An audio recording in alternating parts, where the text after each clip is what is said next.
Hi everybody, I'm Bree the Plant Lady checking in with a late March poppy and cottage garden update. I'm really happy with the progress. We continue to be way drier than I like, and I've been having to run a lot of sprinklers, but I'm feeling a lot better than I was a few weeks ago when all the poppies were super tiny. So I thought that showing you the progress of my garden will help you evaluate what all of your plants are doing. So an update on the poppies in pots experiment. They're doing really well. You see this one didn't have as good a germination compared to this pot, but they're looking great. I'm very hopeful that these are going to be in bloom. Hopefully for the garden, for the open garden, but I do have a lot of private garden tours, and of course I'm hosting a celebration of life for David Sabio. So even if they aren't blooming in early May, they should be blooming by the end of May. We'll start here at the greenhouse bed that was originally seeded during the cottage garden class that we hosted on December 6th.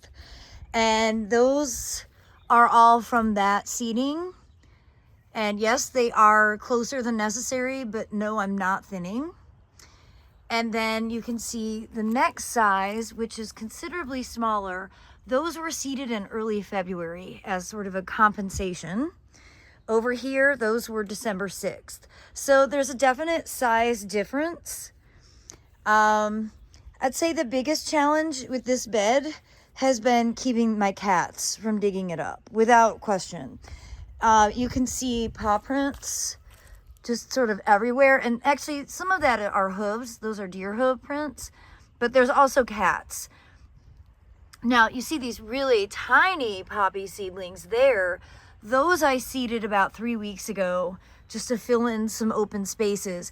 And so it'll be interesting to see if they make it to flowering being that late. If you've been watching my videos, you know that I'm really kind of stretching the limits for getting poppy seeds sown because they melt with the extreme heat that we have here in North Carolina. So it's the advantage of getting them started in December and January is that they have a long enough time to establish, to flower, and then go to seed before they melt. So these really late season seeded poppies, which you can see right here, we'll just wait and see what happens to them. I don't know whether they will have the opportunity to grow and bloom or not, so we can all learn from that.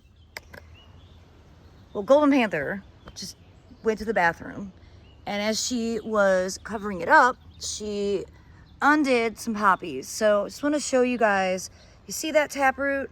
That's why poppies don't transplant. And that was just like 1 second of her running her paw. They just popped right out.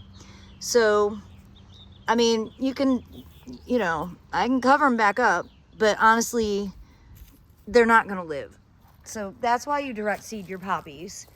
And what annoys me is that she still uses the litter box and makes a huge mess inside.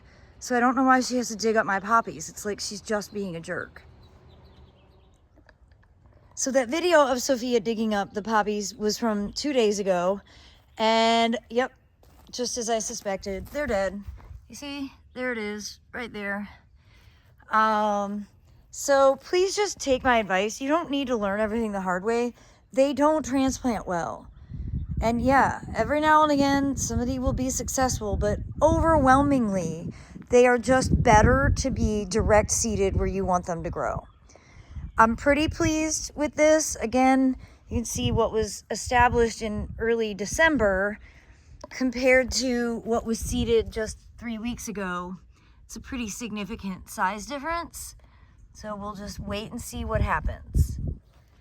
So this bed is predominantly self-sown and it's looking great. Everything is really big. Lots of Lychnis, or what is it, Silene coronaria now. You can see the larkspurs have expanded significantly. Big bachelor buttons.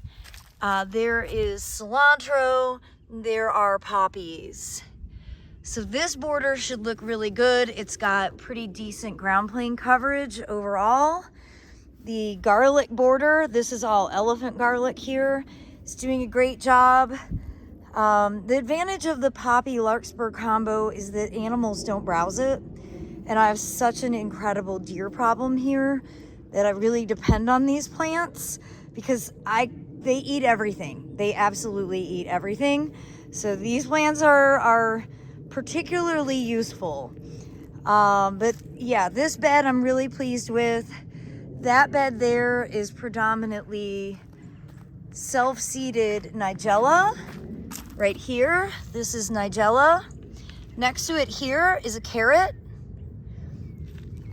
And then to compare those, so here's again Nigella, here is larkspur. So very ferny, very similar foliage, but the larkspur is rounder, whereas the Nigella is longer.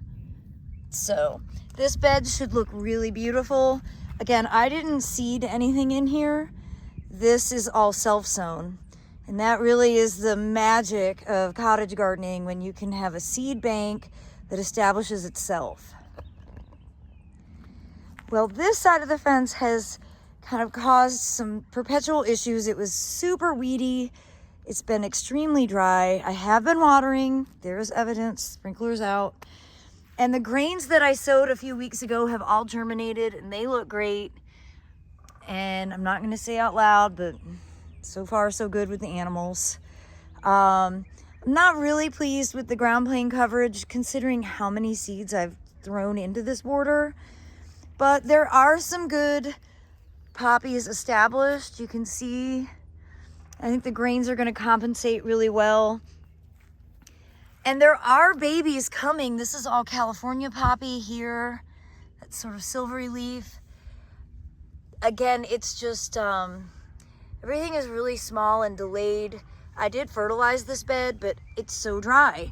And I've been running the sprinkler for hours. And you see, it's just crumbly. So moisture is the biggest issue, without hesitation. Moisture is the biggest issue. And then, you know, we're at that time of year where the weather is really stupid. It's like 90 degrees one day and then 34 degrees that night. And the temperature swings that we experience here in the Southeast they're just really, I mean, you can't even dress. Like, it's just so annoying. Good ground plane coverage here. I believe this was some seed that I tossed out back in January. So there's a lot of different stages of seed in here. The best looking plants are all self-sown. And again, there's just no replacing, if you can get a seed bank established, those are always going to be the very best plants because they germinate when they're supposed to and they get really well established. And just don't try and move them because I promise you, you won't be successful. But, you know, this is really the size that I was aiming to see for a mid-May flowering. I'm glad I have some of that. There's a whole lot that's this stage. And I think those are just going to bloom later. Hopefully they will bloom before they get melted by the extreme heat of summer. Well, as I enter into the back gardens of the blue house, this border I'm really quite pleased with. Again, the poppies like to self-sow right along the edge. That's what they do. It's annoying, yes. And they are showing some cold damage, signs of cold damage. And we have 34 in Saturday night's forecast. They're hardy to that. It's just that they will start to show more cold damage because they're tender, because they've been growing vigorously as we've had, you know, temperatures in the upper 80s. There's just absolutely no regulation to temperatures of spring. It's my favorite season, but it's also the season I hate the most because you have all this hope and then a late frost can come and sort of destroy everything. I don't recommend covering any of these plants in a late frost, especially when they're this size, because you'll do more damage by crushing them. But water. I cannot stress this enough. It is really dry in the Southeast. And if you water your plants well, they will have better cold hardiness. Keep the ground moist.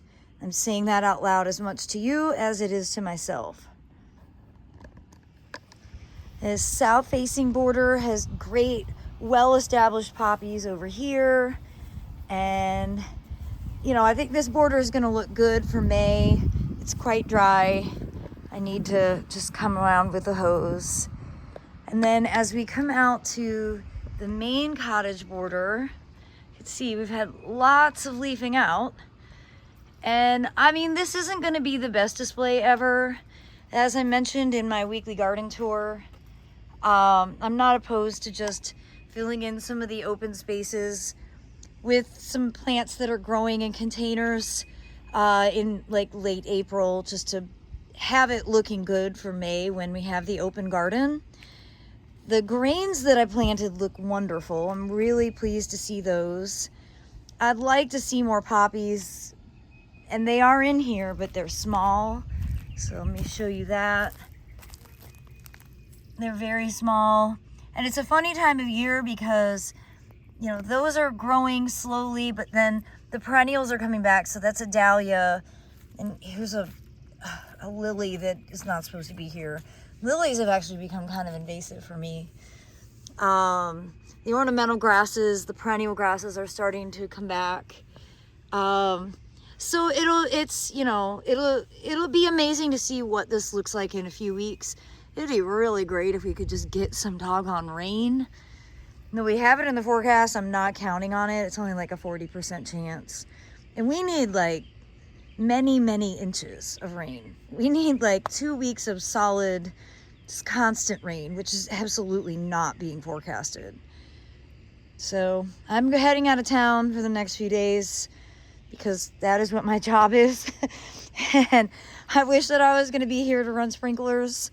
This bed is going to be really, really dry by the time I get home. I mentioned that lilies are invasive. Look it. That's all tiger lily. And I didn't even plant it. It just like snuck in on the roots of this Ophiopogon from my old garden.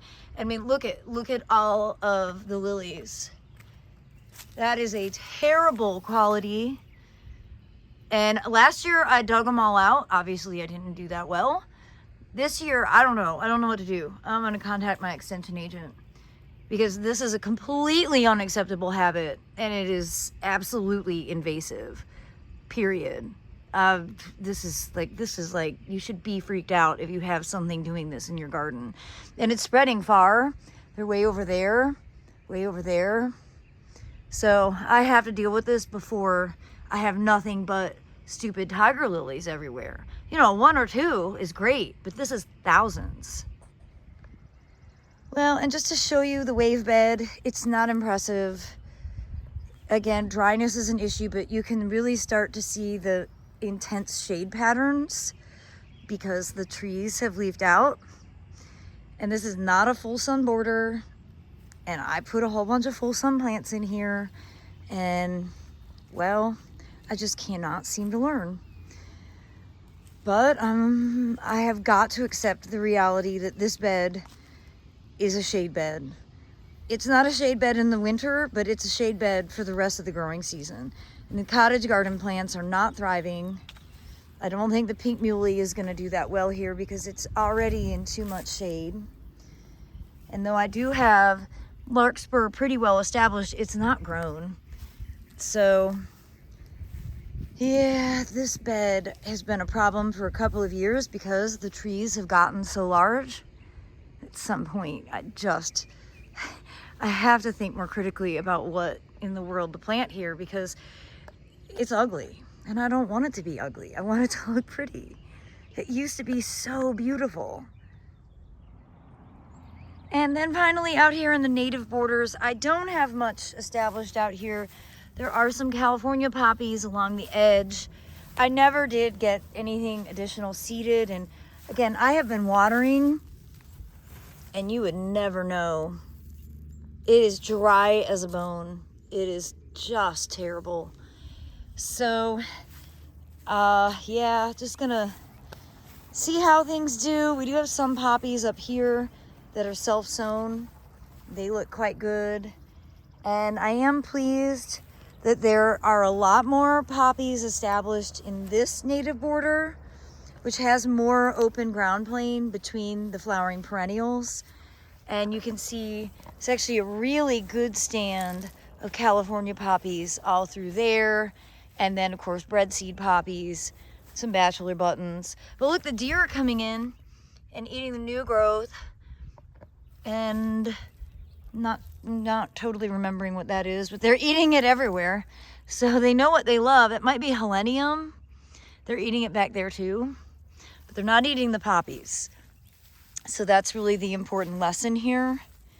Again, good California poppies established here and through here and all of back here. So I think this bed is actually going to look great. My plan is that I'm going to actually dig up some of the Monarda that's really spreading vigorously, and some of the other perennials that are in here. I'm going to pot them up and have them available for spring classes. And I did get my website updated, so I'm going to drop that link in the description so that you can see what I have scheduled now through June. Well, everybody, I hope that this video will be helpful for all of you that are cottage gardening alongside me. Remember, water, water, water, and more water. That basically is sort of the mantra of 2026. We have never entered spring this dry in the 24 years that I've lived here in Central North Carolina. And it definitely worries me for the summer season. We are used to having huge amounts of rain. And so it's difficult, because xeric gardening doesn't usually work in North Carolina because we get like 80 inches of rain annually. But now that we're in a severe drought, it's hard to transition. So I don't have any real solutions for that other than that we're not in water restrictions at this point. So if you have the ability to keep your beds watered, go ahead and do it. Well, I do hope that you will check out the link with the classes that I have planned, and I'm certainly wishing you all the very best. As always, thanks for watching and happy gardening.